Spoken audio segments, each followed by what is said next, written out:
Thinking Aloud. Conversations on the leading edge of knowledge and discovery with psychologist Jeffrey Mishlove.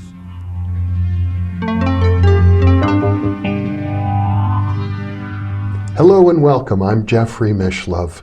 Today we are going to explore philosophy and psychical research, the study of the fringe phenomena of consciousness and how it has impacted philosophers throughout history.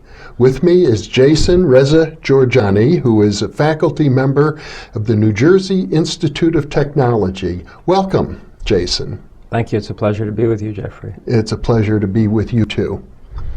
When we think of psychical research, many people think of the British Society for Psychical Research, founded about 1850, but actually philosophers have been interested in this area of exploration going back to the ancient Greeks. That's right. The word psychical actually comes from the Greek psyche, which means both mind and soul. The Greek concept doesn't distinguish between the two. And an understanding of the soul or the mind as part of nature as a whole has been the central concern of philosophy since the very first philosopher. The first man that we know of to have called himself a philosopher was Pythagoras of Samos.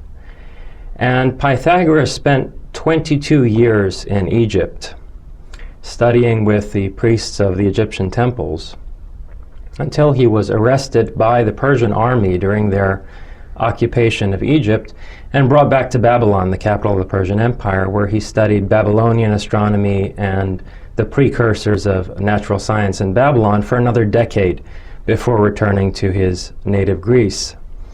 Instead of returning to the island of Samos, where he was from, he actually set up a school in a Greek colony in Italy.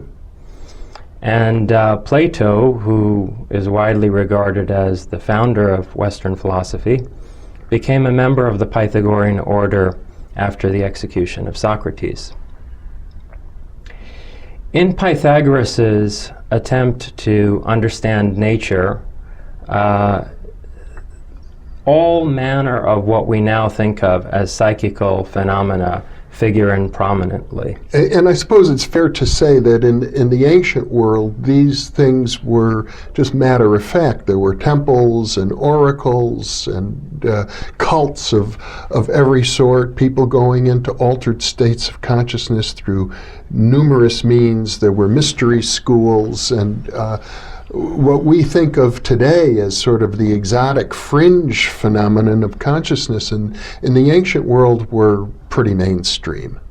Yes, but the significant point with Pythagoras was that because he had such an intense and prolonged exposure to the mythologies and religious worldviews of cultures other than his own, and cultures whose religious views conflicted with one another, the Egyptian and the Persian, to take two examples, he was intent on understanding what the soul was in itself, apart from the prejudices and superstitions of the traditional cultures of the time.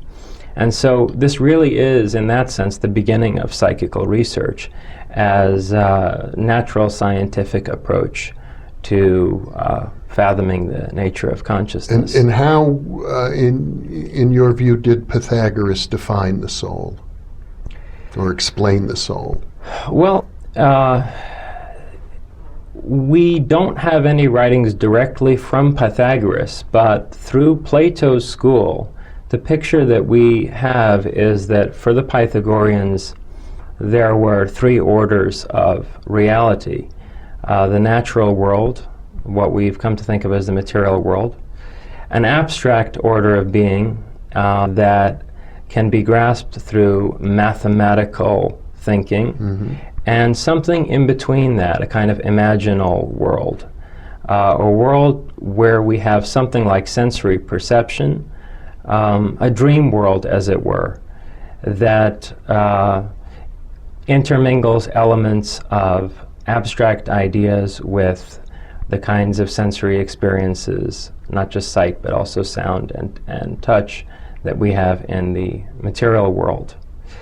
And the Pythagoreans, in particular, put a great deal of emphasis on the idea of reincarnation, which was alien to traditional Greek religion.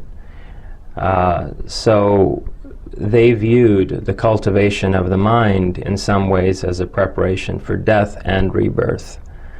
Pythagoras himself is said to have lived many lifetimes. And to my understanding, of course, we normally think of reincarnation as associated with the Hindu philosophers, but I believe that that sort of came along later in Hindu philosophy, that Pythagoras perhaps preceded the philosophers of India. That's possible. There are some writings that claimed Pythagoras had made it all the way to India, but they're considered generally unreliable. So we don't know whether he arrived at this notion on his own. Some have suggested that the mystery school of Orpheus influenced this view and in the Pythagorean order, but then again, it just pushes the question further back. Well, can we talk a bit about the Greek mystery schools? My understanding is that all the prominent citizens of ancient Greece were part of these traditions, and at the same time they were sworn to secrecy about them. Yes, well, the Pythagorean order adopted that practice from the mystery schools, and the most important reason why it did so was because it had a political program. The Pythagorean order was actually the only place in the ancient world where women could receive an education equal to that of men. And they had set up schools in southern Italy, and they began to have such a degree of influence over policies in the various polises, the various Greek city-states in that area, that eventually it provoked resentment from the traditional aristocracy, who rallied the masses to eventually burn down the schools. And Pythagoras barely escaped with his life. These schools were refounded throughout the Greco-Roman world. As I mentioned, Plato himself attended one of them. And centuries after Plato's time, Hypatia of Alexandria wound up being the director of the equivalent of a Platonic Pythagorean school in the Greek colony of Alexandria in Egypt. So what began as a fringe educational movement, fringe alternative educational movement, wound up by the end of the classical period becoming the educational establishment of the Greco-Roman world. Unfortunately, it was torched by Christian masses during the Christian takeover of the Greco-Roman Empire. And Hypatia, as I understand it, may have been the leading scholar of her era. She was the leading scholar of her era and an heir to the Pythagorean idea that, and Platonic idea that there was no essential distinction between men and women in the intellectual realm. And the mystery schools, as I studied them, emphasize the idea of inculcating through various ritual processes and probably altered states of consciousness an awareness of the eternity of the soul, that it survives physical death.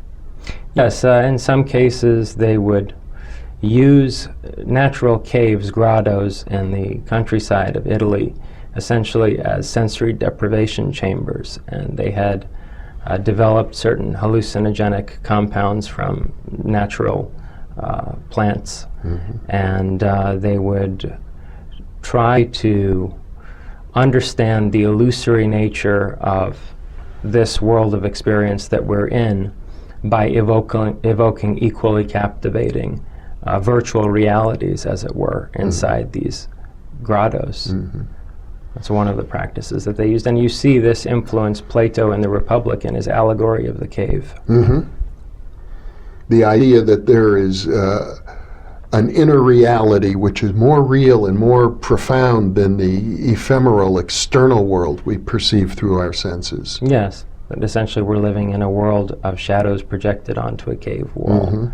And we're really prisoners in this cave, but have the capacity to liberate ourselves and perceive the true reality outside of it. And a true reality is something of a Platonic reality. Yeah. This is the interesting thing in terms of the arc of psychical research in the history of philosophy. We begin with the psychical understood as something transcending the natural world. And we end, in thinkers like Bergson and William James, with an understanding that our mechanistic, materialistic model of the natural world is simply a framework that has practical significance, and that the spiritual is not a separate order than the natural, that we're simply filtering supernature, as it were, in order to develop technologies that serve our purposes in one way or another, but that the spiritual world is this world. Well, you've jumped forward about 2,000 years to the era of Henri Bergson and William James, both of whom great philosophers who were presidents of the British Society for Psychical Research.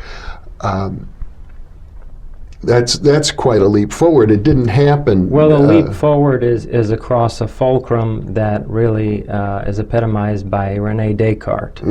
So essentially what we had with the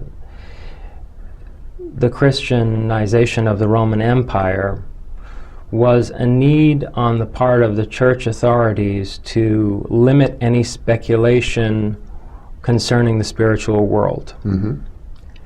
Now this predominated for over 1,000 years, and when in the early Renaissance thinkers like Giordano Bruno began to raise similar questions as the Pythagoreans, independently from church dogma, they met with serious resistance. Even though Bruno, who is essentially, for our purposes, a Neo-Pythagorean, Neoplatonic thinker. Who was burned at the stake, as I recall. Yes, despite having the backing of Henri III, the King of France, to go to places such as Oxford University and lecture, in the end he was burned at the stake in a public market in Rome. So the natural philosophers of the time got the idea that it would be better to try to understand the natural world without any references to the spiritual. So what people often miss when they read René Descartes is the extent to which his framing of mind and matter as two completely distinct substances, where the mind is entirely abstract and matter is conceived of in terms of pure extension, in terms of a homogeneous grid of space-time, and conceived of mechanistically, where all of the interactions of elementary particles have to obey mathematical laws.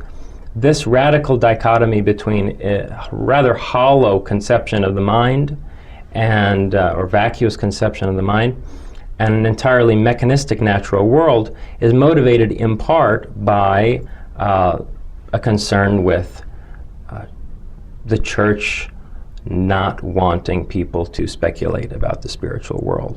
So in Descartes' Metaphysical Meditations, he explicitly rules out a wide variety of psychical phenomena: clairvoyance, extrasensory perception, out-of-body experiences. He makes a great deal of the fact that if we were in waking life to have experiences with a dream-like quality, we would know for certain that our senses had deceived us. And people take Descartes at his word when he makes these arguments, but in point of fact, he had paranormal experiences himself. In fact, his philosophical enterprise was in large part motivated by them. He kept a notebook of these experiences, in particular a so-called night of dreams that he had, where he was visited by his bedside, at his bedside by a demonic being, and shown copperplate portraits in a book that happened to be brought over to the inn where he was staying the next day by a visiting painter. So he had a precognitive dream. And so Descartes knew that many of the things that he ruled out as impossible, in fact, were genuine human experiences. And then there's the fact that letters have surfaced which suggest Descartes was involved with the Rosicrucian order. This is very peculiar because Descartes had an orthodox Jesuit education, and Descartes' personal publicist was one of the hammers of the Holy Inquisition. The hammers? Yeah, one of the hammers of the Holy Inquisition. These were the people who would bring down the gavel, as it were, with the verdict, burn the witch. Yeah. So some researchers have speculated that rather than being a Rosicrucian, some people thought Descartes was a Rosicrucian, he was involved with these people because he had been sent as a Jesuit spy to infiltrate the Rosicrucian order. Now, perhaps we could define the Rosicrucian order a little bit in this era. We're talking, I think, 17th century or so? We are talking, yes, the 1600s, and the Rosicrucians. Okay, so most people think of the Renaissance and the Protestant Reformation as an attempt to break away from Catholic dogma and elaborate divergent visions of Christianity. But there was a neo-pagan strain in the Renaissance, and what some people meant by Protestant and general Reformation in that time period was a return to the neo-pagan wisdom tradition. The Rosicrucians were not as explicit about that as Giordano Bruno was, but one can't blame them given what happened to Bruno. Yeah. I think, though, that in fact they were essentially neo-pagans who were trying to resurrect the Pythagorean and Platonic approach to psychical phenomena in nature in general. And to some degree, they played a role in ushering in what historians sometimes think of as the Age of Enlightenment. Well, here's the thing. The Age of Enlightenment is grounded more on this dichotomy between an abstract mind and a materialistic and mechanistic nature, which Immanuel Kant, who's the philosopher most commonly associated with the Enlightenment, he wrote this short essay read by nearly everyone, in an introductory philosophy course, What is Enlightenment? And Kant basically adopts Descartes' mind-matter dualism. And Kant does that. In other words, Kant banishes this intermediary world, this imaginal world. He does that knowing full well that it's real. And we know this because Kant spent years in his youth reading the entirety of Emanuel Swedenborg's Arcana Coelestia. And Swedenborg being a scientist and also a mystic, a great Swedish founder of the Swedenborgian church. Yes, and whose visions were predominantly concerned with this spectral world that is neither abstractly conceptual, abstractly intelligible, nor material. I think of it as the world of mythos, of yes, mythology, a very powerful archetypal interactions. The archetypal reality. Yeah, that shape in many ways who we are and help connect the individual human with the realm of the infinite. And so Kant studied Swedenborg very seriously, and rumors of this got out while he was still trying to attain tenure. This was in his early years as a professor. And out of fear that he would not attain tenure, he penned this rather disingenuous, somewhat sarcastic book, Dreams of a Spirit Seer. The tone of which conflicts with its content. The tone is mocking of Swedenborg, but if you pay close attention to the content, you see that actually Kant thinks that there's a lot of worth in some of the things. In fact, Kant made a study of an example of clairvoyance in which Swedenborg predicted or seemed to see clairvoyantly a fire in Gothenburg, a Swedish city hundreds of miles from the dinner party where the event occurred. Yeah, Kant independently investigated some of the claims of Swedenborg's psychic abilities. And despite having, the other point that's very significant is, this is not incidental to the structure of Kant's thought. If you look at Kant's groundwork of the Metaphysics of Morals, probably his most famous work, the basic structure of that work is elaborated from out of the reflections on Swedenborg that you see in Dreams of a Spirit Seer. So Swedenborg had a deep impact on Kant's development of this distinction between the phenomenal world and the noumenal world, and a sort of moral republic in the noumenal world. But he interprets these ideas from Swedenborg in a dualistic, neo-Cartesian way that abstracts them. Well, in the modern era, since the Renaissance, there's been predominantly a materialistic metaphysics in Western culture, I think, that tended to suppress the exploration of consciousness and paranormal phenomena associated with consciousness. Yet many philosophers realized they had to grapple with these things. Yeah, what happened essentially was that Descartes and Kant's notions of the mental reality, the mental substance, were so vacuous that natural philosophers in the generations after them decided that they could simply be done away with. Most prominently, Julien Offray de la Mettrie was a neo-Cartesian materialist who essentially laid the groundwork for the reductionistic biological explanation of the human mind as nothing more than the brain interacting with other organs. This is significant because the people who set up the cult of reason during the French Revolution, who attempted to abolish traditional religion together with monarchy and set up a scientific society in the early years of the French Revolution, were avid readers of people like La Mettrie.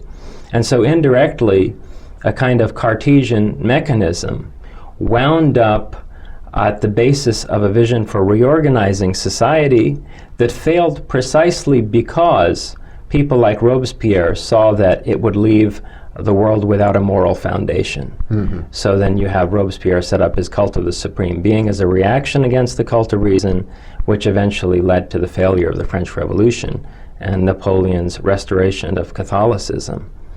Well, you have referred to more recent philosophers, Bergson and William James, who began to resurrect the idea of psychical research, especially as being part of the natural order. Right, so we gained by losing. It's a kind of a dialectical movement where, you have Pythagorean and Platonic recognition of these as legitimate human experiences, but they're framed in a way that the psychical is a different order of experience than the mundanely material, and where our ordinary everyday world is a world of shadows. Then you lose the psychical altogether, and thinkers like Descartes and Kant and the materialists in their wake. And then when it's regained in Bergson and James, there's an understanding that the materialism of someone like Descartes is really a reflection of our attempt to get a better handle on the world. That, as Bergson put it, there's a distinction between intellect and intuition. And our technical intellect has come to predominate over intuition to the extent that it has atrophied. And he foresaw a reemergence of animal instinct in the form of intuition that would allow us to redevelop some of the psychical abilities that he thought we share in common with animals all the way down the rung of the evolutionary ladder. So on this analysis, our modern scientific world pictures are really models that allow us to have a better grasp of the world and to inhabit the world more effectively through technical development. And the mistake that we've made is to take them to be a mirror of nature. The element that's more significant in terms of James's thought is how the scientific approach to psychical phenomena impacts religious experience. James recognized that once you admit that these are natural phenomena, there ought not to be any categorical distinction between science and religion. And this is precisely what the church was afraid of when it burned Bruno at the stake. That Bruno represented the reemergence of a neoclassical science which would not draw any ultimate distinction between science and spirituality. Mm-hmm. And William James pretty much exemplified this. He considered the founder of American psychology, the founder of American pragmatic philosophy, and as a president of the Society for Psychical Research, someone who advocated the application of empirical science to exploring questions like life after death. Yes, and one of the most striking features of his psychology of religion is the idea that even if there are gods, even if there are superhuman beings, what they intend to do with us is not necessarily in our own interests. We ought to develop our capacities ourselves to the utmost and self-determine our course in life. Hey, thank you so much for being with me. Yeah, it's been a pleasure covering about 2,500 years of human philosophical thought with you. In the last 25 minutes or so, you've been very thoughtful and articulate in expounding the subtle threads of this history, and it's been a great pleasure for me. Thank you, Jeffrey, for inviting me. It's been wonderful to be with you. I look forward to interviewing you again, and thank you for being with us.